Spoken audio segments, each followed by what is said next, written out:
জন্য ভিডিও না করে পারলাম না। আসলে সব কথা তো স্ট্যাটাসে লেখা যায় না।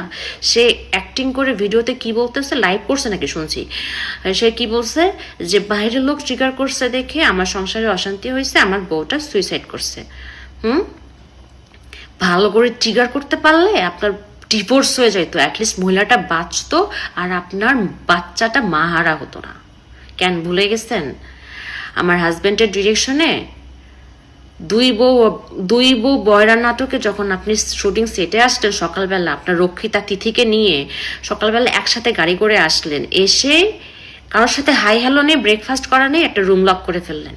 রুম লক করে আপনার রুমের সামনে প্রোডাকশন বয় খাবার নিয়ে দাঁড়ায় থাকলো, আপনার রুম খুললেন না কেন ভাইয়া? কি করতেছিলেন?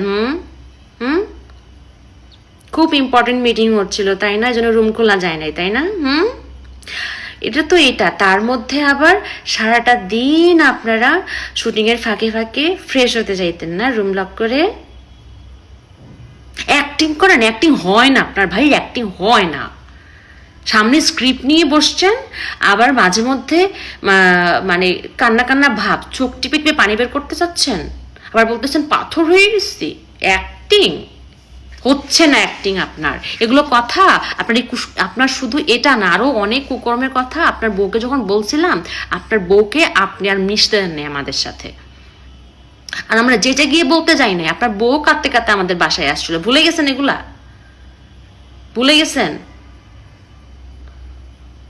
এরকম অনেক কুকর্মের কথা অনেকেই জানে, আপনার অনেক কুকর্মের কথা অনেকেই জানে, কিন্তু এতদিন মুখ খোলে নাই, বলে নাই, কারণ ওরা চাইছে আপনার সংসারটা বাঁচুক, আপনার ডিভোর্স না হোক, কেউ সুইসাইড না করুক।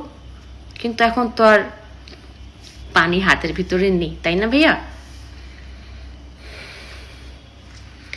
সব দোষ মানুষের, আর আপনি আর আপনার রক্ষিতা তিথি ফেরেশতা, দুধে ধোয়া তুলসী পাতা তাই না? পেয়ার লম্পট কোথাকার।